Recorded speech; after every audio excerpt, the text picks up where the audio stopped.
जय हिंद। आज इस क्लास में आप सभी लोगों को नागरिकता के बारे में पढ़ाऊंगा। नागरिकता क्या होती है? तो कोई भी देश अपने मूल निवासियों को विशेष अधिकार देने के लिए नागरिकता प्रदान करता है। ठीक, भारत की नागरिकता और अन्य देशों की नागरिकता, सबकी नागरिकता अलग अलग सिस्टम से कार्य करती है। जिससे भारत में एकहरी नागरिकता है, वहीं अमेरिका में दोहरी नागरिकता है, आयरलैंड में दोहरी नागरिकता है। ठीक, तो सबकी नागरिकता अलग अलग होती है। एकहरी नागरिकता और दोहरी नागरिकता क्या क्या होती है? एकहरी नागरिकता मतलब ये होता है कि जो नागरिकता होगी उस देश की, वो केंद्र लेवल देगी, केंद्र देगी। ठीक है, यहाँ पर स्टेट नहीं देती है। जैसे भारत में अगर नागरिकता प्राप्त करनी है तो केंद्र सरकार देगी। ठीक है, गृह मंत्रालय वहाँ के देगी नागरिकता। यहाँ पर स्टेट का नागरिकता संबंधी कोई भी कानून स्टेट लोग का काम नहीं है। ठीक, लेकिन वहीं अमेरिका में क्या होता है? अमेरिका में सबसे पहले आपको केंद्र से लेना पड़ेगा, फिर स्टेट से भी नागरिकता लेना पड़ेगा। ये होती दोहरी नागरिकता। ठीक, अपने यहाँ से जो नागरिकता है, भारत के संविधान में जो नागरिकता है, यह प्रावधान ब्रिटेन से लिया गया है। ब्रिटेन में भी एकहरी नागरिकता है, तो वहाँ से लिया गया है एकहरी नागरिकता। ठीक, ध्यान रखना, एक यहाँ पर भारत में जितने लोगों को नागरिकता प्रदान की गई है, उन्हीं लोगों का पैन कार्ड, आधार कार्ड बनता है। और जो गैर नागरिक होते हैं उनको पैन कार्ड, आधार कार्ड उपलब्ध नहीं कराई जाती है। ठीक, ध्यान रखना। जो ये नागरिकता है, नागरिकता में सबसे पहले संशोधन कब किया गया? सबसे पहले संशोधन 1986 में किया गया था। जितने भी अनुच्छेद दिए गए हैं संविधान में 5 से 11, उन सब के बारे में डिटेल बताते हैं। ठीक, अनुच्छेद 5 कहता है कि संविधान बनने के बाद भारत में रहने वालों को दी गई नागरिकता, यानी कि अनुच्छेद 5 कहता है कि जब संविधान बनकर तैयार हुआ उस समय भारत में जितने लोग हैं उन सबको नागरिकता दे दी जाएगी। कौन सा आर्टिकल कहता है? आर्टिकल 5 कहता है। ठीक, अनुच्छेद 6 कहता है 19 जुलाई 1948 से पहले पाकिस्तान से भारत आए लोगों को भारतीय नागरिक माना जाएगा यदि उनके माता पिता या दादा दादी में से कोई एक भारत में पैदा हुआ। ठीक, अगर कोई व्यक्ति पाकिस्तान चला गया, ठीक, और उनका दादा दादी या माता पिता में से कोई एक भारत में पैदा हुआ हो, ठीक, तो डेट याद रखना, 19 जुलाई 1948 से पहले भारत में आ गए तो उन सबको भारतीय नागरिक माना जाएगा, उन सबको भारतीय नागरिकता दे दी जाएगी। कौन सा अनुच्छेद कहता है? अनुच्छेद 6 कहता है। अनुच्छेद 7 में कहा गया है कि स्वतंत्रता के बाद भारत से पाकिस्तान चले गए ऐसे व्यक्ति जो संविधान बनने से पहले लौट आए तो उन्हें नागरिकता दे दी जाएगी, भारतीय नागरिकता दे दी जाएगी। ठीक, कब? स्वतंत्रता के बाद पाकिस्तान चले गए जितने भी लोग, और वो संविधान बनने से पहले भारत में आ गए तो उन सबको नागरिकता दे दी जाएगी, भारतीय नागरिकता दे दी जाएगी। ठीक है, कौन सा अनुच्छेद कहता है? अनुच्छेद 7 कहता है। अनुच्छेद 8 में क्या है? विदेश भ्रमण एवं नौकरी करने पर भारत की नागरिकता समाप्त नहीं होगी। बहुत लोग जाते हैं विदेशों में कमाने, जाते हैं कुवैत जाते हैं कमाने, सऊदी अरब कमाने जाते हैं, घूमने जाते हैं, तो ऐसा नहीं कि भारत में उनकी नागरिकता समाप्त कर दी जाएगी।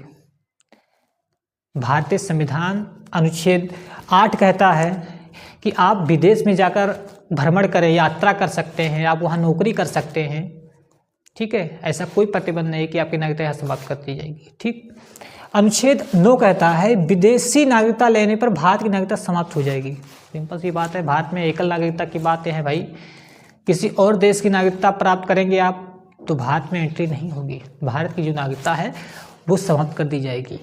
ठीक, अब ऐसा नहीं कि वहाँ का भी नागरिकता प्राप्त कर लो, यहाँ का भी मौज मारो, यहाँ की भी नागरिकता प्राप्त कर लो, ऐसा नहीं सिस्टम भैया। अगर दूसरे देश के नागरिकता प्राप्त करे हुए तो यहाँ ऑटोमेटिक समाप्त कर दी जाएगी। ठीक, बहुत लोग होते हैं कि अब वहाँ से भी योजना मौज लें और यूँ के मौज लें, ऐसा नहीं। अगर वहाँ के नागरिकता प्राप्त किए हो तो यहाँ समाप्त कर दी जाएगी। अनुच्छेद 9 कहता है। अनुच्छेद 10 कहता है आपकी नागरिकता तब तक बनी रहेगी जब तक आप कोई देश विरोधी काम न करें।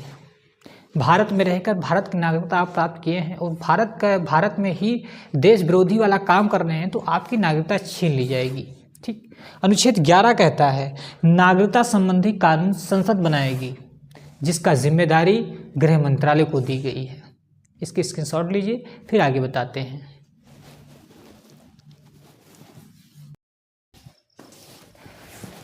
नागरिकता अधिनियम 1955, नागरिकता अधिनियम 1955 में नागरिकता प्राप्त करने के लिए 5 विधि दी गई है और समाप्त करने के लिए 3 विधियाँ दी गई है। प्राप्त करने के लिए 5 विधि कौन कौन सी हैं तो सुनिए। पहला है जन्म के आधार पर, दूसरा है वंश के आधार पर, तो तीसरा है पंजीकरण के आधार पर, चौथा है देशीकरण के आधार पर और पांचवा है अर्जित भूमि के आधार पर। ठीक है, तो पहला है जन्म के आधार पर। जन्म के आधार पर में क्या कहा गया? ठीक है, तो जब नागरिकता अधिनियम 1955 आया तो उसमें जन्म के आधार में ये कहा गया कि भारत में जो भी बच्चे जन्म लेगा उन सबको नागरिकता दे दी जाएगी। तो इसका मिसयूज़ होने लगा। बाहर के लोग, दूसरे देश के लोग भारत में आते थे, यहाँ पर उन बच्चे जन्म हो जाता था उनके द्वारा, तो उनको भी नागरिकता देनी पड़ती थी। तो इसमें संशोधन किया गया। कब संशोधन किया गया? 1986 में। 1986 में संशोधन किया गया। उसमें ये कहा गया कि भारत में जो भी बच्चा जन्म लेगा उसके माता पिता भारत के हों या माता पिता में कोई एक भारत का हो। ठीक है, तो इसका भी मिसयूज़ होने लगा भाई। तो उसके बाद में 2003 में एक संशोधन किया गया। उसमें ये कहा गया कि भारत में जो भी बच्चा जन्म लेगा उसके माता पिता भारत के हों या माता पिता में कोई एक भारत का हो तो दूसरा अवैध प्रवासी ना हो, वैध प्रवासी होना चाहिए।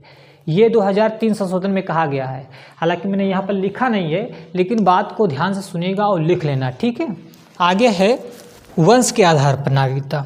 वंश के आधार पर नागरिकता में नागरिकता अधिनियम 1955 में ये कहा गया था कि विदेश में जन्म लेने वाले बच्चे को भी नागरिकता दी जाएगी यदि उनके पिता भारतीय होंगे।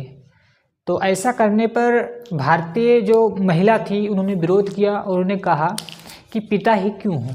ठीक, तो 1992 में इसमें संशोधन किया गया। वंश के आधार पर 1992 में संशोधन किया गया। उसमें कहा गया कि विदेश में जन्म लेने वाले बच्चे को भी नागरिकता दी जाएगी यदि उनके माता पिता में कोई एक भारतीय हो, चाहे माता हो चाहे पिता हो। कब कहा गया? 1992 में संशोधन करके कहा गया। ठीक है, अगला है पंजीकरण द्वारा। इस विधि द्वारा नागरिकता प्राप्त करने के लिए व्यक्ति को 7 साल भारत में रहना होगा। ठीक, कितने साल? 7 साल आप आइए भारत में रहिए, आपको नागरिकता दे दी जाएगी। लेकिन ध्यान रहे, जो राष्ट्रमंडल हैं, जो राष्ट्रमंडल देश हैं, उन्हीं देशों में ये चीज़ें अलाउ है, सभी देशों में नहीं। राष्ट्रमंडल में 52 देश आते हैं, उन्हीं देश के लिए अलाउ है। ठीक है, तो अगला क्या है? देशीकरण। ऐसा व्यक्ति जो भारत के कम से कम एक भाषा को जानता हो, भारत के प्रति सकारात्मक सोच रखता हो, वैज्ञानिक या कला में निपुण हो, लगातार भारत में 12 साल से रह रहा हो। ठीक है, आइए भारत में 12 साल रहिए, आपको एक भाषा का ज्ञान हो, आप वैज्ञानिक या कला में आप निपुण हो। ठीक, तो आपको नागरिकता दे दी जाएगी। किसके द्वारा दे दी जाएगी? आपको देशीकरण द्वारा नागरिकता दी जाएगी। इससे मदर टेरेसा को नागरिकता कैसे दी गई थी? इसी के थ्रू दी गई थी। ठीक है, अगला क्या है? अगला अर्जित भूमि। अर्जित भूमि का मतलब होता है जब किसी देश के राज्य को भारत में विलय कर लिया जाता है। ठीक, तो उस भूमि पर, यानी उस जितना भाग हम लोग उसमें विलय किए भारत में, उस पर रहने वालों को सभी को नागरिकता दे दी जाएगी। तो उससे होता है अर्जित भूमि के आधार पर। जैसे सिक्किम को जब भारत में विलय किया गया तो सिक्किम में जितने लोग थे उन सबको नागरिकता दे दी गई थी। ठीक, अब वही देख लीजिए, बांग्लादेश के एक परगना जिला है, वो भी भारत में विलय किया गया, तो उस जिले के जितने लोग थे उन लोगों को भी भारतीय नागरिकता दे दी गई। ठीक, एक पॉइंट याद रखना, नागरिकता में संशोधन आज तक 6 बार किया गया है। ठीक, मैंने लिख दिया है सारा चीज़। 1986 ईस्वी में और 1992 में, 2003 में, 2005 में, 2015 में और 6वां संशोधन 2019 में किया गया। इसका स्क्रीनशॉट लीजिए, फिर आगे बताते हैं। नागरिकता समाप्त करने की 3 विधि है। पहला है विदेश की नागरिकता ग्रहण करने पर। यदि आप विदेश की नागरिकता ग्रहण कर लेते हैं तो भारत की नागरिकता समाप्त कर दी जाएगी। ठीक, भारत में ऐसा सिस्टम नहीं है कि आप विदेश की नागरिकता भी ग्रहण कर लो और यहाँ की भी नागरिकता ग्रहण कर लो। ठीक, ऐसा सिस्टम नहीं। अगर आप किसी देश की नागरिकता ग्रहण करते हैं तो भारतीय नागरिकता समाप्त कर दी जाएगी। ठीक, अगला है अपने इच्छा अनुसार नागरिकता त्याग दीजिए। यदि आप अपने इच्छा अनुसार नागरिकता त्याग देते हैं, आपको नहीं ज़रूरत है भाई, वो आप चाहते हैं कि भारतीय नागरिकता नहीं चाहिए, हम किसी देश में दूसरे देश में रहेंगे, वहाँ की नागरिकता चाहिए, तो ठीक है, आप अपनी इच्छा अनुसार त्याग देंगे, आपकी नागरिकता खत्म हो जाएगी। ठीक, तीसरा है आप संविधान में आस्था न रखते हो। ठीक, और पागल हो जाने पर धोखे से नागरिकता ग्रहण कर लीजिए। ठीक, और उसके बाद में यही देश में विरोध ही करने पर, देशद्रोह करने पर तो भी नागरिकता समाप्त कर दी जाएगी। तो इतनी कंडीशन से की वजह से आपकी नागरिकता समाप्त कर दी जाएगी। ठीक है, देखिए एक संशोधन है CAA 2019, सिटीजनशिप अमेंडमेंट एक्ट 2019। ठीक, इसमें क्या कहा गया? इसमें कहा गया 31 दिसंबर 2014 से पहले पाकिस्तान, अफगानिस्तान, बांग्लादेश से धार्मिक प्रताड़ना वाले अल्पसंख्यक को नागरिकता दी जाएगी। इसमें कौन कौन है? हिंदू, बौद्ध, सिख, जैन, पारसी एवं ईसाई को। ठीक है, ध्यान रखना, इसमें 11 वर्ष की जगह पर, इसकी जो शर्त थी कि 11 वर्ष भारत में रहना पड़ेगा, इसके जगह पर 5 वर्ष कर दिया गया कि आइए आपको 5 वर्ष भारत में रहना पड़ेगा, आपको नागरिकता दे दी जाएगी। ठीक, 20 दिसंबर 2019 को पाकिस्तान के 7 शरणार्थियों को भारतीय नागरिकता दे करके इस अधिनियम को लागू कर दिया गया। ठीक, इसका स्क्रीनशॉट लीजिए।